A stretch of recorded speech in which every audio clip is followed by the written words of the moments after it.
Bom dia, boa tarde, boa noite, nono ano, como é que vocês estão? Tá? Hoje eu tô feliz porque está chovendo enquanto eu gravo essa videoaula.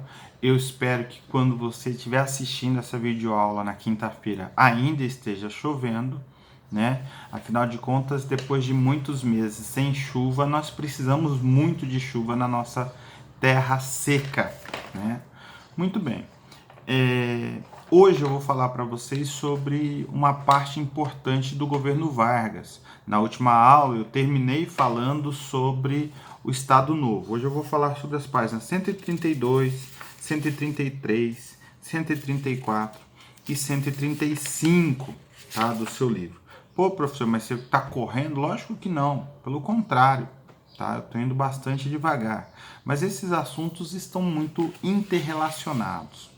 Quando o Getúlio Vargas subiu ao poder em 1930, ele começou a fazer uma série de mudanças. A partir de 37, ele vai acelerar essas mudanças, tá?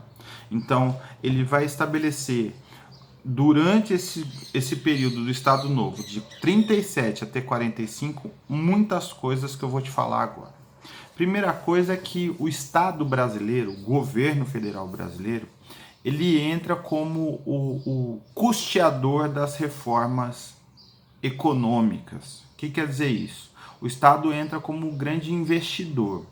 A iniciativa privada precisa de placas de metal, precisa de instrumentação de metal para poder produzir.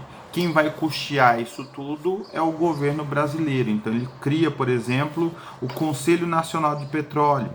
Tá? Ele cria a Companhia Vale do Rio Doce, que depois vai ser privatizada nos anos 90, no governo do Fernando Henrique Cardoso, presidente Fernando Henrique Cardoso.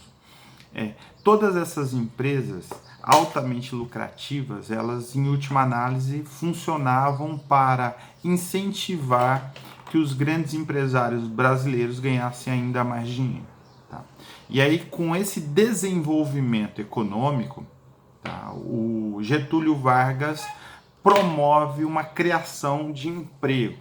Naquela época, a quantidade de empregos era mais fácil de ser criada porque existia menos tecnologia do que existe hoje. Tá?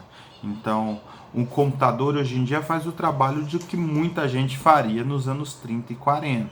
Então, eu quero que você perceba essa diferença histórica para você entender como a tecnologia, apesar de trazer confortos para a nossa vida, ela também acaba indiretamente tirando o emprego de muita gente, de todos nós, em última análise. Muito bem. Só que naquele momento era bastante diferente. Os sindicatos, as organizações, os partidos dos trabalhadores, não é o PT não, tá? Não existia PT, o PT é de 1980. Os partidos ligados aos trabalhadores, eles fizeram muita pressão nos anos 20, no começo dos anos 30, para que houvesse melhorias nas condições de vida dos trabalhadores. Aqui no Brasil, nos anos 20, não existia leis trabalhistas nenhuma. Por pressão dos trabalhadores, o Getúlio Vargas vai criar aquilo que nós chamamos de Consolidação das Leis Trabalhistas, a CLT. A CLT, ela determinou várias coisas que, infelizmente, naquela época, só valiam para os trabalhadores da zona urbana, não valiam para a zona rural, tá? Mas os trabalhadores da zona urbana passaram a ter direito a férias, passaram a ter direito a um salário mínimo nacional, tá?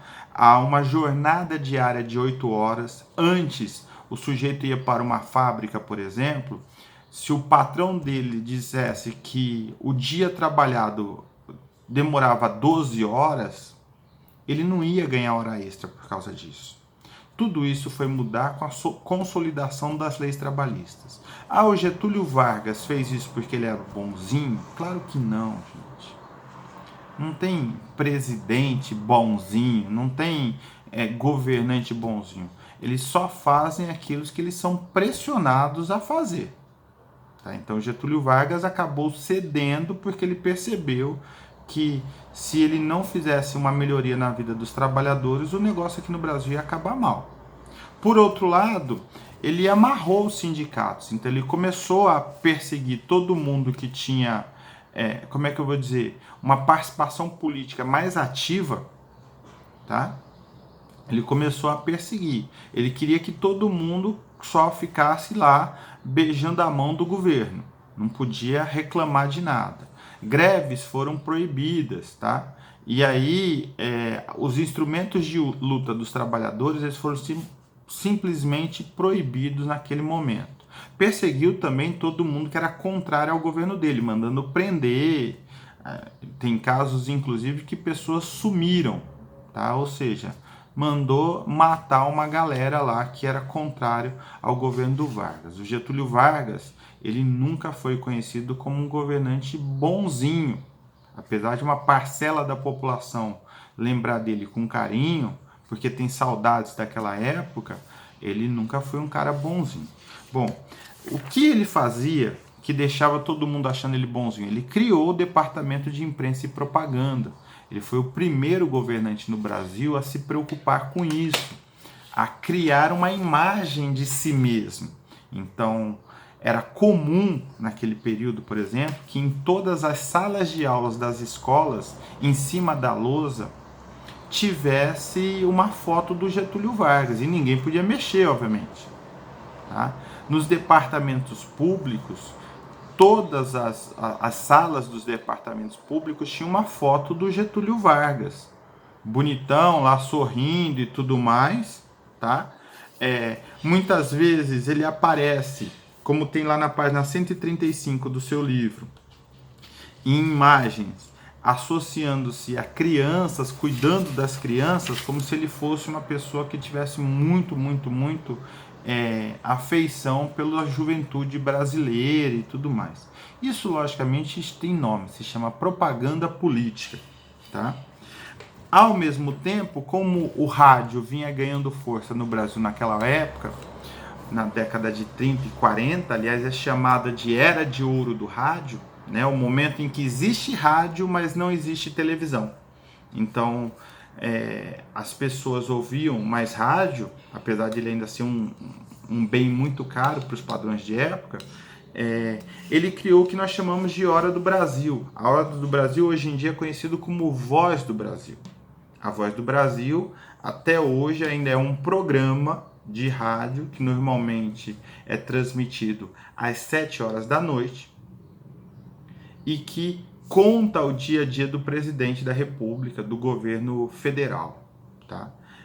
Naquela época, o Getúlio Vargas, muitas vezes, ele entrava, gravava lá uma mensagem e tudo mais, e falava para o povo brasileiro. Como era um período em que não havia televisão e não havia outros meios de comunicação, isso era um instrumento de difundir notícias, logicamente, mas também de fazer propaganda dele, tá? Então, durante muito tempo, o rádio foi o grande veículo de unificação das notícias nacionais, tá? E o Departamento de Propaganda, de Imprensa e Propaganda, o DIP, ele tinha uma dupla função. Primeiro era fazer propaganda do presidente e do seu governo. Segundo era censurar todo mundo que falasse mal do governo. É importante que fique muito claro isso. Durante o governo do Getúlio Vargas, quem falasse mal dele ia ter problema com a polícia. Tá? Não tinha liberdade de expressão. Eu não gosto dele por isso ou por aquilo. Não interessa o seu lado político. Ficou falando muito mal do governo, ia ter problemas com isso, tá? Eu acho, gente, que sobre essa parte do Getúlio Vargas é isso. Próxima aula eu falo sobre o samba na década de 30 e 40 e falo sobre o final do governo do Estado Novo para vocês, tá bom? Beijão, morrendo de saudades, feliz demais com essa chuvinha. Tchau, tchau.